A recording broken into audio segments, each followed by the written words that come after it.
Hey, welcome to the Revenue Growth Help Desk. I'm Jenny Sung, Senior Consultant at SBI. Today's topic is building, retaining, and developing a modern Salesforce. Today, joining us is Roquita Williams, a leading expert in DEI and Salesforce effectiveness. We are so thrilled to host you today, Roquita, and why don't you take a moment to tell the audience about you? Oh, first of all, I am thrilled to be here. So thank you for having me as your guest. A little bit about me. I started my career in sales, some 25 years ago. I've had the pleasure of unlocking value for some of the nation's largest logistics companies, including CN, Rail, and UPS. One of the things that I learned over those years is that the modern Salesforce needed to evolve, but my experience was some of those habits and skills that we needed to enable that involvement, where they just weren't happening at the speed that I would like it to. So now I get to work with companies who are dedicated and committed to have those skills and habits in their sales teams to unlock value for customers. And it is absolutely my pleasure to do this type of work. Awesome. That is going to be perfect of what we're talking about today because as everyone knows, it's tough to keep A player, even to maintain the B player workforce and also make sure that the culture is spot on for a great place to work at and to retain those talents. So maybe to start off with creative, what skills have you seen companies look for in the modern workforce and how does that intersect with inclusion?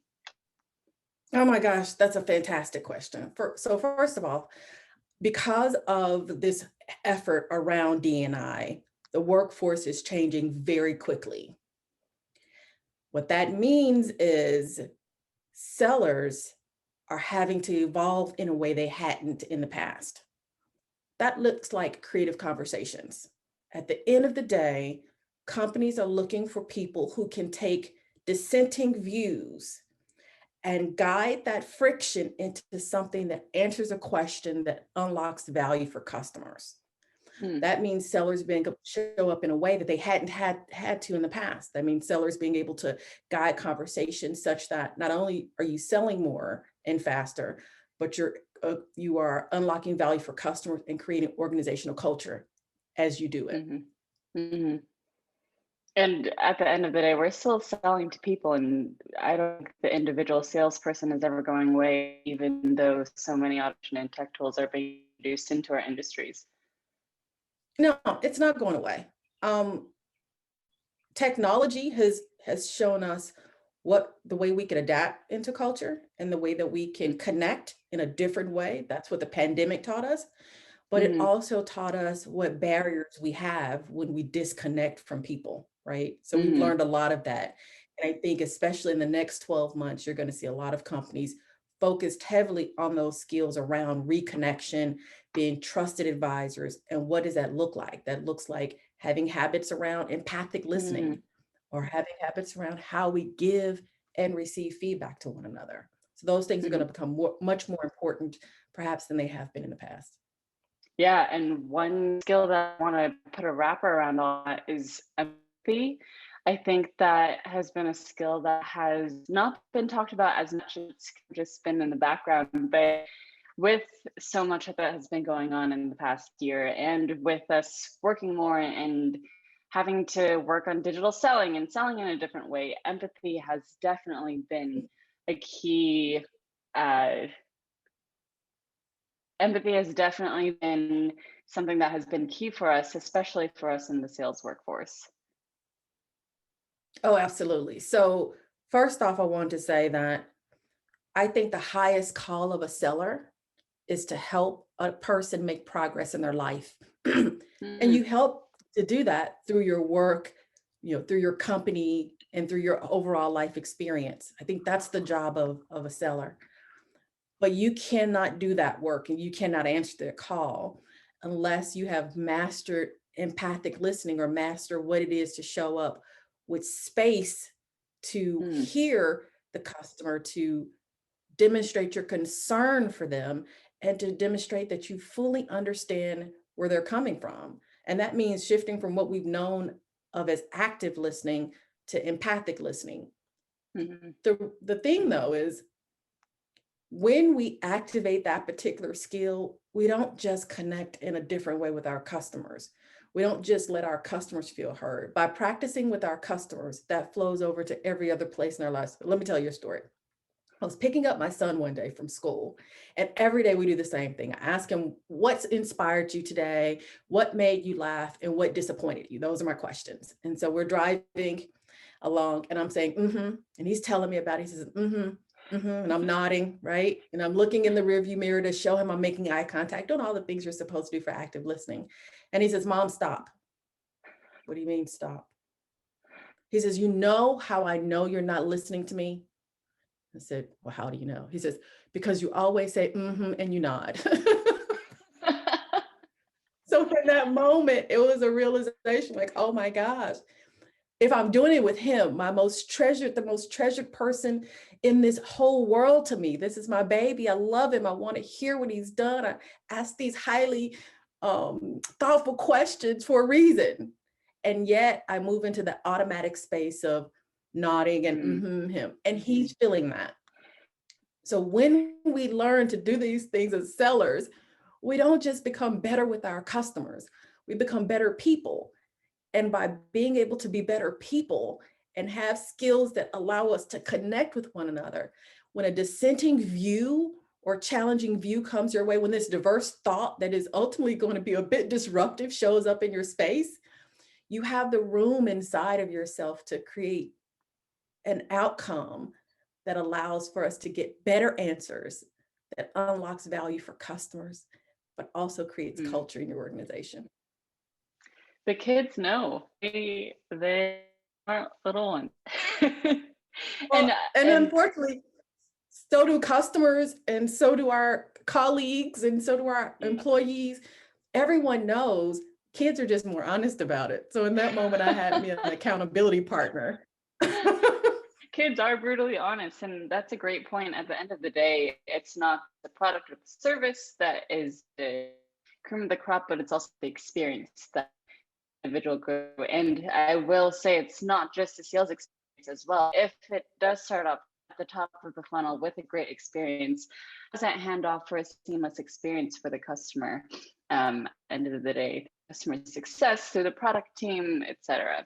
It's a great thing to keep in mind, and great segue on your mention of culture, because so much of this isn't just skills and soft skills that we should be training our sales force with, but it's also about the culture and what how you set that for how do you set that up for success for the rest of the team. So that leads me to my next question. What some habits sales leaders can build in flow to create a great sales culture, especially when it comes to bringing in diversity and inclusion?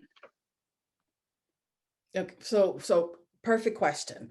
So the first thing I think of is giving and receiving feedback. So at Habits at Work, we have the Promise Selling Academy. And in our reconnaissance, and reconnaissance is what most companies understand as discovery. But in fact, discovery happens to a customer, not with a customer. And what I believe is when you have a creative conversation with a customer that unlocks value for them along the way, sometimes it has greater value than the solution itself. So one of the first things that we talk about in our reconnaissance is giving and receiving feedback.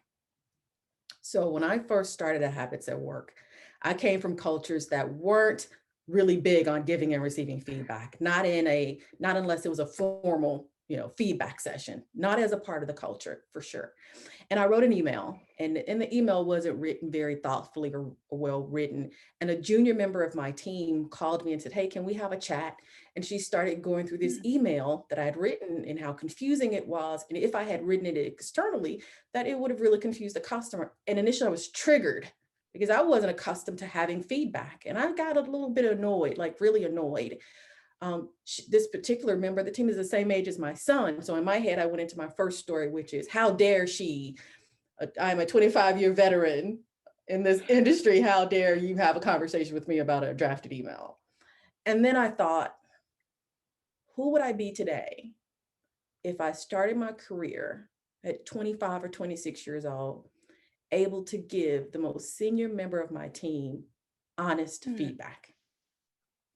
And I thought that is what inclusion is. While we consider feedback a tool For performance management, feedback is also a tool for helping one another to show up as we intend to show up and as we want to get credit for showing up. And so Mm-hmm. I think that when we create that culture within our organization, we unlock a space that we couldn't have unlocked one another way. Mm. When we create that culture with our customers, in which we say to a customer, at the end of this, I want you to give me feedback in terms of whether or not I showed up in the way in which I intended with you, whether or not I met the promise that I've made for you in this meeting. I want feedback on that. Just imagine how much you grow in that understanding, not just in being able to receive the feedback, but then also going back and applying it and being able to modify how you show up for customers and then Mm-hmm. how we show up for one another. So I think giving and receiving feedback is definitely one. We mentioned the other one already, which is an empathic listening. When you show up able to create space for someone and allow them to be seen and heard and understood, it deepens the relationship and creates a trusted advisor in a way that you just can't. I mean, like when you think about good listening, like, oh, you can think of all the people you've not liked or not connected with. And if you think about the good listeners, they weren't the same person, right? People fall in love with good listening. So I think empathic listening is definitely on that. And then posing the right type of questions, asking Mm-hmm. questions that allow customers to understand their world and to help them clarify what it is that they're doing, and then using those same skills in a space where two colleagues of diverse views or diverse perspectives are able to pose questions that are deeply that have deep awareness and have deep insights that allow you to reach deep awareness and deep insights.